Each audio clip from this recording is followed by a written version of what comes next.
In this video, we have examples of subgroups of a given group. Now, we categorize the example in this way: infinite subgroups of infinite groups, finite subgroups of infinite groups, and finite subgroups of finite groups. So, first we have infinite subgroups of infinite groups. We know already that Z under plus, the set of integers under addition, forms a group.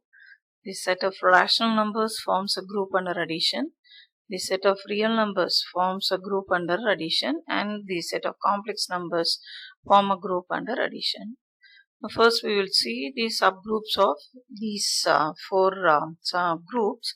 First one, we notice that as for Q under plus, that is rational numbers under addition, Z under plus is an infinite subgroup of this. And if we consider the set of integers under addition, all collections of this form, which we denote as h suffix n, the collection of all elements of the form kn, that is all multiples of n, is an infinite subgroup of Z under plus. And as for Q under plus, already we have said that Z under plus is an infinite subgroup of this. Then one more, when we consider it, is the collection of all k upon n, where k is an integer and n is a non-zero integer, with this n as a common divisor. So all those elements with n as common divisor, common denominator, we have that to be an infinite subgroup of this. And Q under plus is an infinite subgroup of this, and R under plus is an infinite subgroup of C under plus. The general form for these groups, that being very lengthy, and that is not mentioned here. And here, as for multiplication is concerned, if you consider Q star, because we know already that set of integers under multiplication doesn't form a group. So we have Q star, that is non-zero rational numbers forms a group, and non-zero real numbers forms a group under multiplication. Similarly, the set of non-zero complex numbers forms a group under multiplication. So how are the subgroups of these groups? We have Q star under multiplication to be an infinite subgroup of R star under dot, that is non-zero real numbers under multiplication, and the set of non-zero real numbers under multiplication is an infinite subgroup of the set of complex numbers under multiplication. And the case of G consisting of all 2 cross 2 matrices with the determinant non-zero and the entries from the real numbers, we have this collection, that is, you have again the collection of all 2 by 2 matrices, but the determinant value is 1. Here non-zero we have mentioned, that is the group, and for its subgroup, this collection is an infinite subgroup of G mentioned here. And another example for the infinite subgroup of complex numbers, non-zero complex number under multiplication is this: all those complex numbers whose modulus value is 1. So that is an infinite subgroup of C star under dot. Now we have finite subgroups of infinite groups. Again, we know that R star under dot, C star under dot, they form an infinite group, and even here the collection of our 2 cross 2 matrices with non-zero determinant and entries from real numbers forms infinite group. So here finite subgroup of these groups are mentioned. 1 minus 1, the set consisting of 1 and minus 1 under multiplication of real numbers is a finite subgroup of R star under dot. And 1, the set consisting of 1 minus 1, I minus I, which are nothing but the fourth roots of 1 under multiplication of complex numbers, is a finite subgroup of C star under dot. Of course, in general, the set of all nth roots of unity. The set of all elements of this form a finite subgroup of this collection. Of course, this is already we have mentioned to be a subgroup of C star under dot. So we have for C star under dot this to be a subgroup, and for this subgroup we have this collection to be a subgroup. So naturally this will be subgroup of C star under dot. But we have here mentioned one more in between these two, that is this one and this, we have mentioned one more, that's all. And here you have matrices, and here the permutation matrix of order 2 cross 2. The only two elements that we have, that is a finite subgroup of G under matrix multiplication.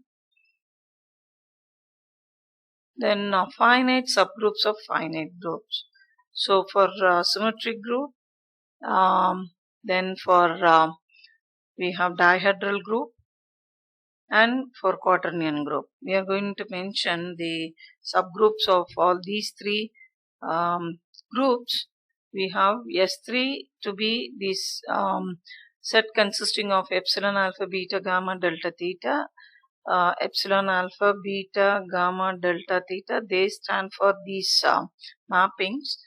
So what are the subgroups? These are the proper subgroups that are listed here. We know already that whenever we are given a group G, the identity element and the group itself are definite subgroups of the given group. So leaving them, we are here mentioning only the proper subgroups. The set consisting of epsilon alpha, the set consisting of epsilon beta, the set consisting of epsilon gamma, all these are subsets of this S3 obviously, and they are all subgroups of S3. And on this one we are going to come across normal subgroup later. So this one is special in S3 because that is normal in S3. And you have this H4 epsilon delta theta. So these are the 4 subgroups of this permutation group of degree 3. And for the dihedral group, we have 8 subgroups. In the case of dihedral group D4, the mappings which leave the plane figure unaltered in position, that is symmetries of a square. This we have already seen. These 8 elements are the members of D4, and with them, if we consider these subsets, they will form a group. And to check whether these finite subsets form a subgroup of this, you need to have the table for this multiplication table that is given in one of the previous videos, and just closure alone is enough to check whether these form a subgroup of this D4. Because these being finite, we know already the criterion for any finite subset to be a subgroup is, it is enough we have the closure to be true. So it is the identity element along with row 2. Row 2 is mentioned here, and row naught with mu1, row naught with mu2, row naught with delta 1, row naught with delta 2, and the 4 element subsets row naught, row 1, row 2, row 3, then row naught, row 2, mu1, mu2, row naught, row 2, delta 1, delta 2. What do they stand for? Row naught, row 1, row 2, row 3, mu1, mu2, delta 1, delta 2. They are given here.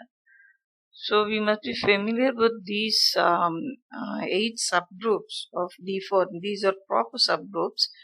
Only then later, either for example or counter-example, we can make use of them. And for the quaternion group, plus or minus 1, plus or minus I, plus or minus j, plus or minus k, this is also introduced under groups. An example for a finite group, this is mentioned earlier. The proper subgroups of this group, we have these four.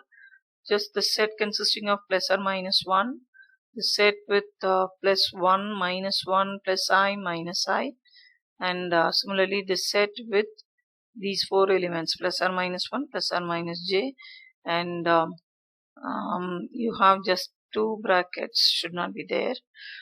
You have plus or minus 1, plus or minus k. These four elements, these four subgroups are proper subgroups of this quaternion group.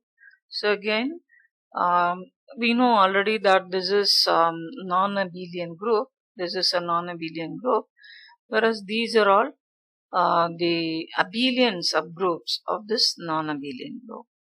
So many facts that we can get out of these examples. So they will be useful. So you have to be thorough with this infinite subgroup of infinite group, finite subgroups of infinite groups, finite subgroups of finite groups. So all the examples should be known thoroughly to know the concepts what we are going to come across in later classes.